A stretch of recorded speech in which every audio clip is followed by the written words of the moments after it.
am a stand-up poet. Because one career on the fringes of society just wasn't enough. I'd like to start with a phenomenon that is sweeping the nation, geezer rap. Well, I'm an old guy and I'm feeling spry, never act my age. When I'm in a rage, all this old farts, long way from the start, united in this, up at night to piss. It's a boom or bash, gonna kick some ass. I'm a fossil fuel that's no longer cool, gonna feel so fine in a box of pine. One last great caper.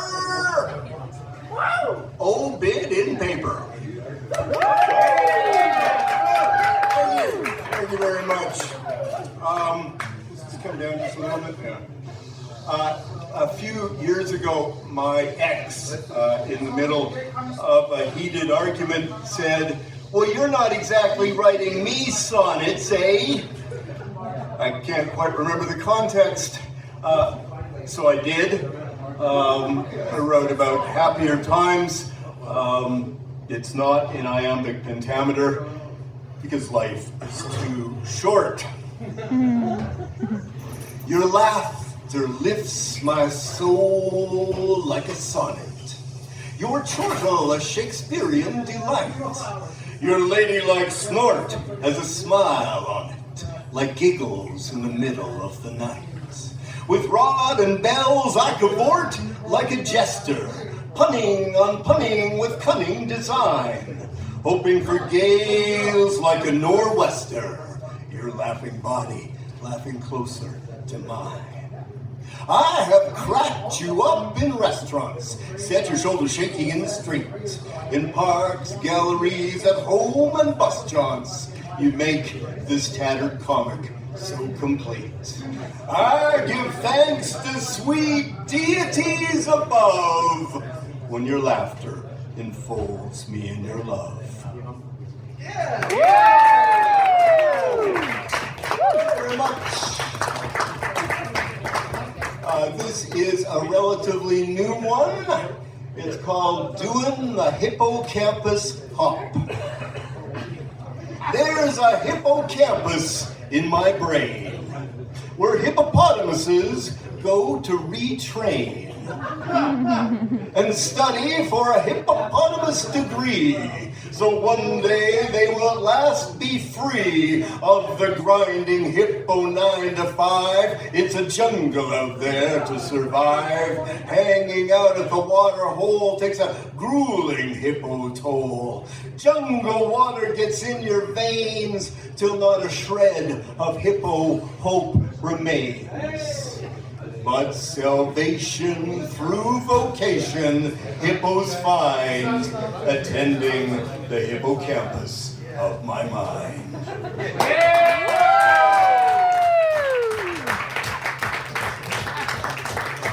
I guess we all feel that way from time to time. This one is about my parents.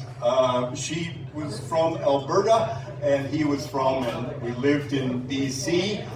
So I'm technically a British Albertan living in Toronto, or an Albertan Colombian hanging out with them Eastern bastards, eh?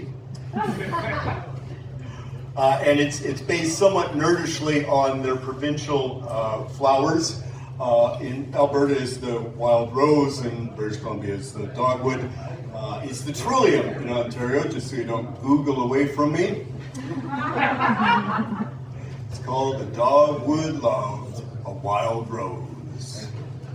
She grew up on a prairie farm. He was raised on a rocky coast. She loved the feel of soil on her hands. He liked whiskey and boats. But one thing we three brothers knew, no matter what, and God knows there was a lot of what sometimes, this much was true.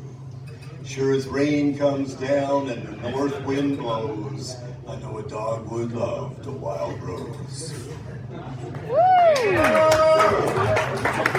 I going to perform that as part of the eulogy that I did at my mother's funeral. My father had already passed, and I hadn't shared the poem with either of them, of course, as is my cultural tradition.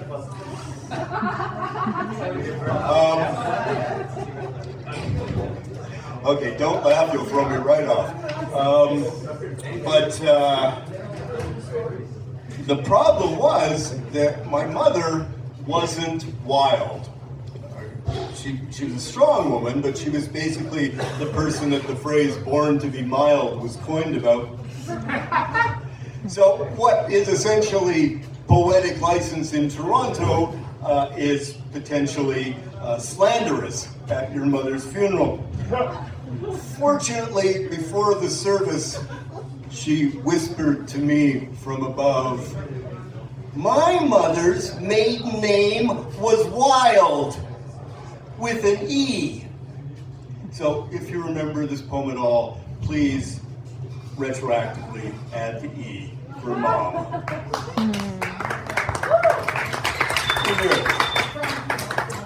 And now, 2 haiku for the price of 1. Springtime in Hyde Park.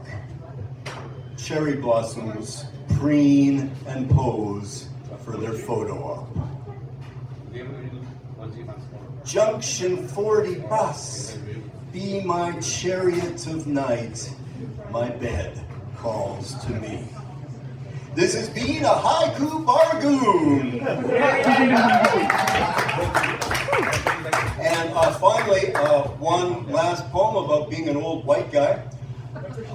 In this circumstance, being on the bill with some wonderful women writers from all over the world, all of whom had much more serious and important subject matter than me.